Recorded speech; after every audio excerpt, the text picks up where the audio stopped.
Europe 1 Soir. 19h, 21h, Pierre de Villeneuve. Avec pour m'accompagner dans cette deuxième heure, Vincent Roy, bonsoir. Bonsoir Pierre. Sébastien Ligné, bonsoir. Bonsoir. Chef du service politique de Valeurs Actuelles. Notre invité politique Valérie Boyer, bonsoir madame. Bonsoir. Merci d'être avec nous, sénatrice LR des Bouches-du-Rhône. Hier, comme je le disais tout à l'heure, ce film Sacré-Cœur qui traite des bienfaits de l'amour de Dieu sur la société en France, film produit, réalisé et qui devait être projeté hier au château de la Busine à Marseille. Une heure avant, le maire Benoît Payan, au nom, en invoquant le principe de laïcité, a interdit cette projection. On écoute Benoît Payan. Les services juridiques, les avocats m'ont indiqué que ce film, s'il devait être diffusé, la ville serait dans l'illégalité. Et vous comprenez bien qu'au regard de tout ce qui est en train de se passer, moi, je tiens à respecter la loi. Qu'elle nous plaise ou qu'elle ne nous plaise pas. Sabrina Gunel, co-réalisatrice du film, appelle les Français à aller voir ce film Sacré-Cœur. Pour donner tort au maire de Marseille, elle était l'invitée de Christine Kelly ce matin sur Europe 1. On ne fera pas en effet d'action en justice, mais à nous, à la France, aux Français de se lever et d'aller justement dans les salles, de montrer que ce film a de l'importance, que c'est notre histoire de France, que ça leur appartient. Et c'est une façon, en tout cas, de montrer que ce maire a tort. Quelle est votre réaction quand vous avez appris ça, Valérie Boyer? Écoutez, j'ai appris ça parce que hier, des habitants, moi je suis élue de ce secteur depuis un moment, j'en ai été le maire, le député, et je connais bien le château de la Busine. Ça fait déjà un petit moment qu'il y a des difficultés avec ce magnifique établissement, puisque Benoît Payan en a chassé Marcel Pagnol. C'est-à-dire C'est-à-dire que Marcel Pagnol, il y avait une très belle association qui s'occupait de la mémoire de Marcel Pagnol, parce que le château de la Busine, peut-être que pour nos auditeurs nationaux, c'est le château de ma mère de Marcel Pagnol. C'est là où Augustine serrait contre son cœur les roses rouges du colonel, quand la petite famille Pagnol allait à la treille à pied en venant du centre-ville de Marseille. Donc c'est un endroit qui est chargé d'histoire et de mémoire. L'histoire du château de la Busine, elle est magnifique. Marcel Pagnol achète sans savoir que c'est le château de ma mère, ce château. Il y a quelqu'un qui achète ce château. Et quand il va sur place, il retrouve son enfance, il retrouve le bâtiment qu'il avait connu, le paysage qu'il avait connu, et c'est le château de ma mère. Et il écrira son magnifique livre à partir de là. Et donc, pour des raisons idéologiques, le maire de Marseille, quand non élu, après l'élection de Madame Rubirola, une fois qu'il a évincé Madame Rubirola, qui elle avait été élue par les Marseillais, il a fait en sorte que l'association qui était présidée par le petit-fils de Marcel Pagnol, par Nicolas Pagnol, ne puisse plus être à la Busine. Donc il a chassé Marcel Pagnol du château de la Busine. Et maintenant, le film Sacré-Cœur, à la surprise générale, parce que ce lieu, c'est aussi la cinémathèque de Marseille, telle que justement Pagnol l'avait imaginé. Donc c'est vraiment bien triste, parce que même si ce film est diffusé dans une autre salle dans Marseille, c'était plein ce soir, et puis les gens sont retournés particulièrement frustrés et ne comprenant pas cette interprétation absolument j'allais dire particulièrement sévère. Est-ce que vous comprenez l'explication de Benoît Payan qui dit, voilà, j'en ai parlé avec les avocats qui m'ont dit que la ville aurait des problèmes si je diffusais ce film au château de la Busine? Je ne le crois pas, parce que d'abord, Marseille, c'est la ville qui a accueilli le pape, et on ne peut pas dire que Benoît Pagnol se soit caché, ni qu'il a eu des problèmes. C'est un lapsus révélateur, Valérie Boyer. Que Benoît Payan, se soit caché quand le pape est venu. On se demandait même si c'était pas lui qui allait officier, qui allait dire la messe. Il était présent en permanence, à juste titre. C'est un événement historique pour la ville. Le pape n'était pas venu depuis plusieurs siècles. Donc, effectivement, et tout le monde, tous les Marseillais étaient très heureux d'avoir cette visite du pape. Il s'est précipité en Corse pour aussi rencontrer encore le pape. Donc, de ce côté-là, ça allait bien. Mais ce film, je ne sais pas pourquoi. Au nom de la laïcité. Au nom de la laïcité. Non, la laïcité, c'est pas interdire. La laïcité, c'est pas exclure. Et non, je pense que c'est une interprétation qui est particulièrement abusive de la laïcité. Sébastien Ligné. Écoutez, moi je pense que Benoît Payan est peut-être l'homme sur cette planète qui est le moins bien placé pour parler de laïcité. Que se passe-t-il, Pierre ? C'est l'autre micro. Je pense que vous saurez mieux. Voilà. Et là, on a l'impression que vous faites un discours politique. Allez-y. C'est les joies du direct. Non, je disais, Benoît Payan, il ne faut quand même pas oublier pour nos auditeurs que c'est un homme qui, à la tête de Marseille, a à plusieurs reprises cédé notamment des terrains qui appartiennent à la ville, à des mosquées, notamment pour agrandir certaines mosquées. C'est un homme qui a dit sans les musulmans, Marseille ne serait pas Marseille. Exactement, qui s'est rendu au printemps dernier dans une mosquée marseillaise et qui a vanté les sourates du Coran et qui a encouragé les gens à lire les sourates du Coran parce qu'il expliquait que les sourates nous permettaient d'éclairer sur ce qui se passe dans le monde. Donc là, avec ce que vous dites, on est en train d'exploser la laïcité. Là. Mais exactement. Donc en fait, la laïcité, c'est quand ça lui arrange. Mais j'ai envie de vous dire, la laïcité, c'est quand ça arrange tout le monde en réalité. Parce que quand à Strasbourg, il y a quelques mois, la maire écologiste de la ville nous explique qu'on a le droit de faire finalement la promotion du voile sur des affiches municipales pour célébrer le vivre ensemble, mais qu'en même temps, on n'a pas le droit de faire la promotion de ce film-là. On se rend bien compte qu'aujourd'hui, la laïcité est utilisée contre les chrétiens, notamment parce que oui, les chrétiens, ils disent jamais rien. Il n'y a pas d'association de chrétiens aujourd'hui en France qui viennent sur les plateaux pour dire peut-être qu'il faudrait qu'on arrête de se faire marcher dessus. Donc, tant que les chrétiens, notamment français, ne se réveilleront pas, on continuera à abuser de la laïcité pour les écraser. Valérie Boyer. Alors, c'est sûr qu'il y a un climat parfois de christianophobie, même si j'aime pas ce terme, parce que ça veut dire qu'on a peur des chrétiens. Je pense qu'on n'en a pas peur, on les méprise. Je dirais que c'est plutôt du christianomépris que de la christianophobie dans notre pays. Quand on voit des associations qui passent leur temps, payées par de l'argent public, à faire en sorte qu'il n'y ait pas de crèche dans les mairies, dans les espaces publics, alors que ça fait partie de notre culture. Bonnes vacances d'hiver. Voilà, bonnes vacances d'hiver, qu'on nous empêche de mettre Joyeux Noël plutôt que Bonne Fête. Enfin, c'est absolument ridicule. Qu'on souhaite enlever les saints de nos quartiers ou de nos rues, donc ça peut pas s'appeler la rue Saint-Pierre, faudrait que ça s'appelle la rue Pierre, etc. Donc il y a des gens qui ont ça dans la tête. La rue Monsieur Pierre. Et c'est vraiment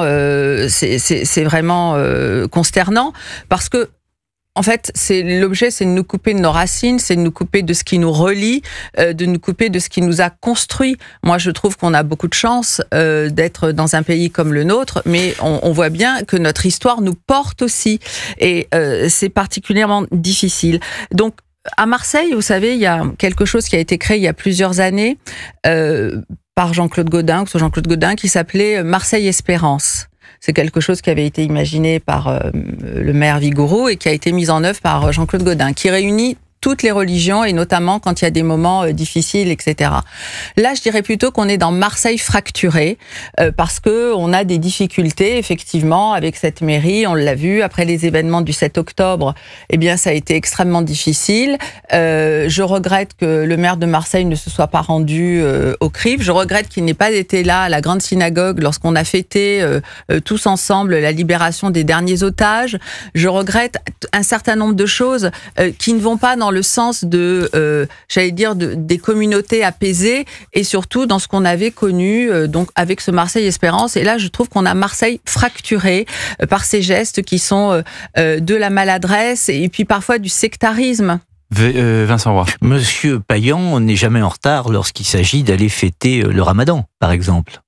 Lorsqu'on lui dit, lorsqu'il va justement fêter le Ramadan auprès des musulmans et qu'on lui demande un terrain pour une nouvelle mosquée, il dit aux musulmans, non seulement je vais vous donner le terrain, mais en plus on vous le doit.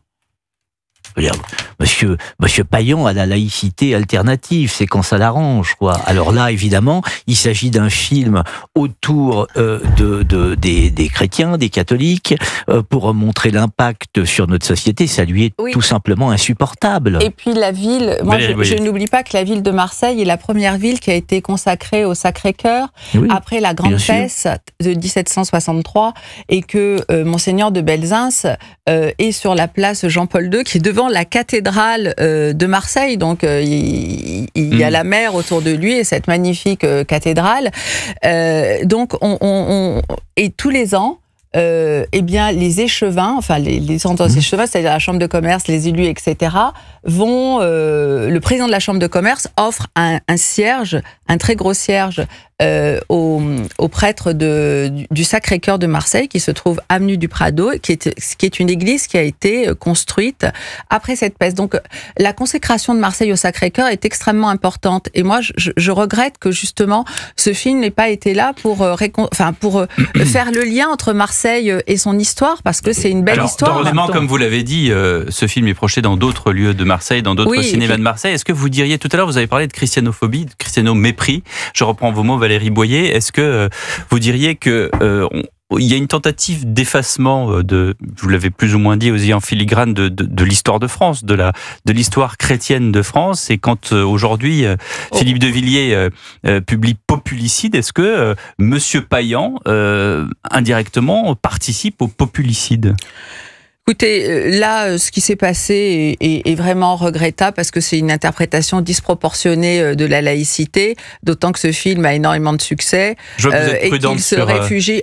Il se réfugie, oui, parce que on l'a vu lors de l'avenue du Pape tout à l'heure dans son interview à Christine Kelly. Il disait je suis le fruit des évangiles. Je n'ai jamais été dans une école publique.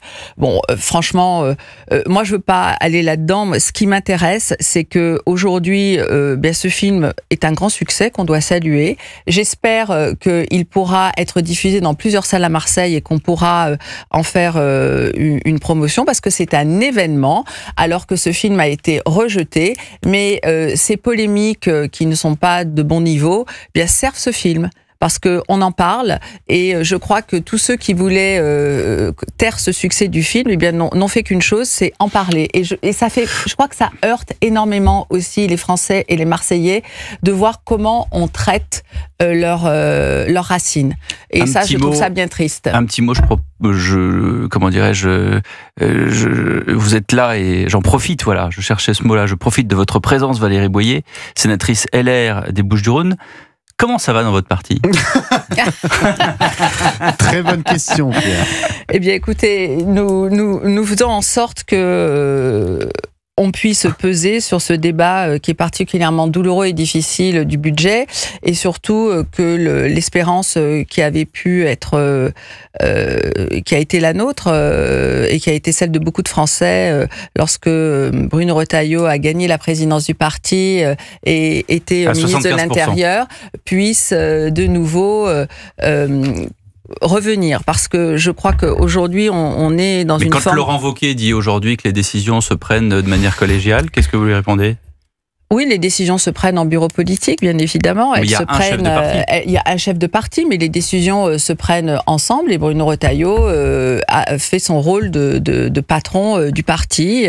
Hier, nous avions une réunion et nous avons décidé d'un certain nombre de choses dans un moment qui est très douloureux pour nous, parce que je n'oublie pas que Nicolas Sarkozy, qui a été quand même notre président, vit aujourd'hui un moment absolument inédit.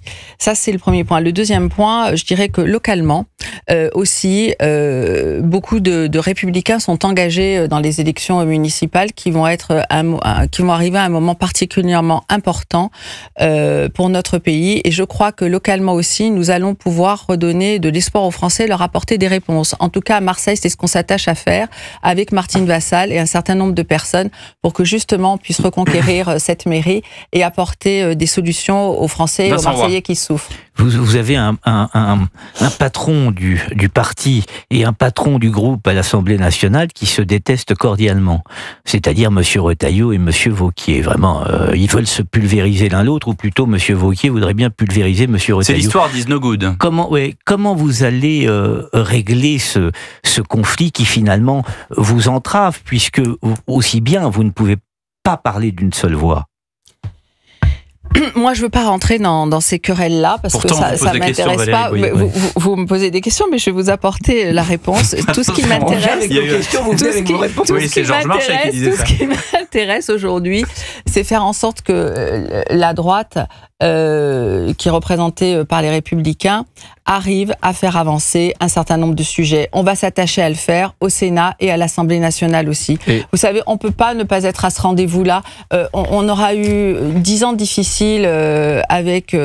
et aujourd'hui, on ne peut pas non plus être noyé dans le chantage que le Parti socialiste fait au gouvernement. Précisément. Voilà. Alors, donc pendant combien de temps les Républicains vont accepter de participer à un bloc central, gouvernement, vous appelez ça comme vous voulez, qui propose des surtaxes sur les grandes entreprises, qui propose de suspendre la réforme des retraites, qui propose une taxation sur les holdings. Ma question en fait elle est simple, c'est quand est-ce que les Républicains vont redevenir des vrais libéraux ? Je pense qu'on va apporter une partie des réponses dans le vote du budget, que ce soit à l'Assemblée nationale ou au Sénat, où justement, Vous comptez sur les sénateurs. On compte sur les sénateurs, on compte aussi sur les parlementaires, parce que on a aussi bien sûr sur les amendements, mais on a aussi des députés comme des sénateurs qui ne veulent pas qu'on soit dans le concours l'épine de la taxe et de la dégradation de notre pays. Merci beaucoup Valérie Boyer d'avoir répondu à nos questions, y compris politiques.